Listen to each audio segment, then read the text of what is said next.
অতি গুৰুত্বপূৰ্ণ খবৰ। ছাৰে আমাক লেট্ৰিন চাফা কৰিব দিয়ে, নকৰিলে মাৰপিট কৰে।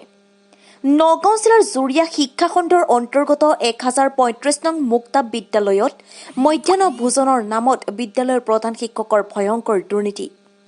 প্ৰধান শিক্ষকগৰাকীয়ে কণ কণ ছাত্ৰ ছাত্ৰীক লিখা পঢ়াৰ পৰিৱৰ্তে বলপূৰ্বকভাৱে বিদ্যালয়ৰ ভিন্ন কামত লিপ্ত কৰোৱাৰ অভিযোগ। ছাৰে আমাক লেট্ৰিন চাফা কৰিব দিয়ে, নকৰিলে আমাক মাৰপিট কৰে। মন্তব্য ছাত্ৰৰ। ছাৰে গুটখা খাই শ্ৰেণী কোঠাতেই পিক পেলায়। মধ্যাহ্ন ভোজনৰ নামত 120 গৰাকী ছাত্ৰ ছাত্ৰীৰ বাবে প্ৰধান শিক্ষকগৰাকীয়ে যোগান ধৰে 1 কেজি দালি, 500 গ্ৰাম চয়াবিন, 200 গ্ৰামকৈ মিঠাতেল আৰু 3টা নহৰু, 5টাকৈ পিঁয়াজৰ লগতে 4-5টা জলকীয়া। এই বিষয়ত স্থানীয় ৰাইজ তথা মধ্যাহ্ন ভোজনৰ কৰ্মচাৰীৰ লগতে বিদ্যালয়ৰ সভাপতিয়ে বাৰম্বাৰ অভিযোগ কৰাৰ পিছতো 1035 নং মুক্তাব বিদ্যালয়ৰ প্ৰধান শিক্ষক শ্বহীদুল ইছলামে বুঢ়া আঙুলি দেখুৱাই নিজৰ মতে চলাই আছে।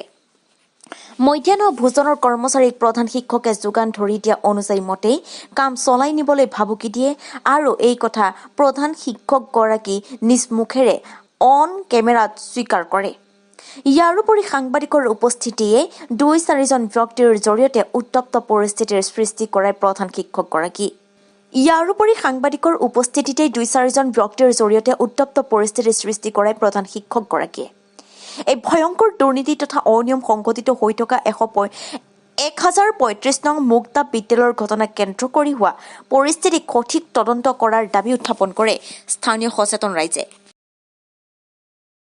বুলি ক'ব লাগিব। কি ক'ব আপুনি বিদ্যালয়ৰ সভাপতি হিচাপে? প্ৰেচিডেণ্ট মই নহয়, মোৰ ৱাইফ হয়, কিন্তু দায়িত্বটো মই চলাই লৈ গৈ থাকোঁ। স্কুলৰ যি কণ্ডিশ্যন আছে, condition and rule and regulation এইটো মোটেই ভাল নহয়।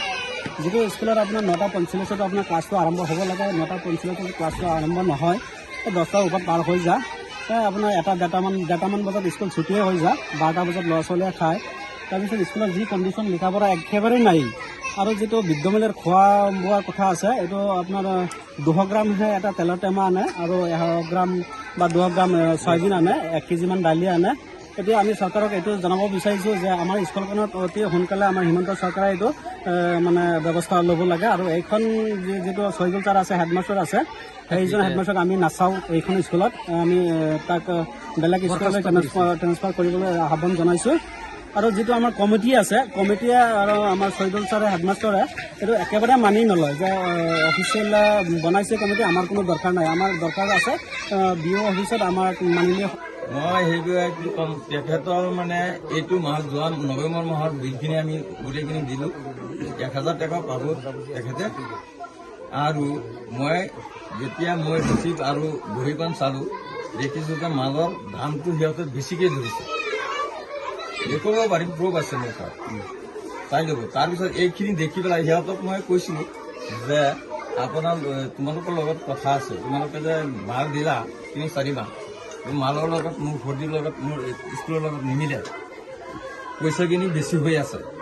মানে এই বিষয়ে সিহঁতক মানে অৱগত কৰিব বিচাৰিছিলোঁ, কিন্তু সিহঁতে নামানি। তাৰপিছত মই ভাবিছোঁ এই পইচা যদি দি দিছোঁ, তে নতুন বছৰ আহিছে জানুৱাৰী মাহ, সেইটো বছৰত মানে আমি বেলেগ দোকানৰ পৰা বজাৰ কৰি আনি তাৰমানে মানে সিহঁতক ফেৰি কৰি 200 গৰাকী ছাত্ৰ ছাত্ৰীৰ ভিতৰত আপুনি 200 গ্ৰাম খোৱা তেল 200 গৰাকী ছাত্ৰী নহয়। বৰ্তমান আমাৰ বিদ্যালয়ত 160জন ছাত্ৰ অনুপস্থিত, তাৰমানে অনুপস্থিত বিদ্যালয়ত প্ৰেজেণ্টত এতিয়া মিড ডে মিলত এজন ছাত্ৰৰ বাবদ কিমানকৈ দি আছে চৰকাৰে? যি চৰকাৰী অনুদান দিছে 5 টকা 45 পইচা। 5 টকা 45 পইচা। আজি কিমানজন ছাত্ৰ ছাত্ৰী আছিলে? 196। তেন্তে 196 কেৱল 96 ন?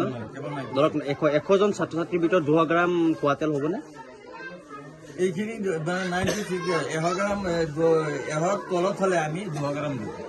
200 গ্ৰাম মিঠাতেলেৰে আপোনাৰ 100জন ছাত্ৰ ছাত্ৰীৰ খোৱাৰ যি পৰিপুষ্ট আহাৰ হয়নে? হয়, ধুনীয়াকৈ হৈ আছে। সিহঁতৰ পৰা যেতিয়া দোকানৰ পৰা মাল আনিছিলোঁ তেনেকেই আমি পৰিমাণ। চৰকাৰী গাইডলাইন অনুসৰিতো আপোনাৰ আৰু বেছি দিব লাগে তেল, খোৱা তেল।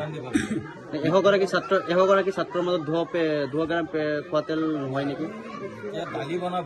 দালি চালি বনাব, হেৰিৰে চয়াবিন বা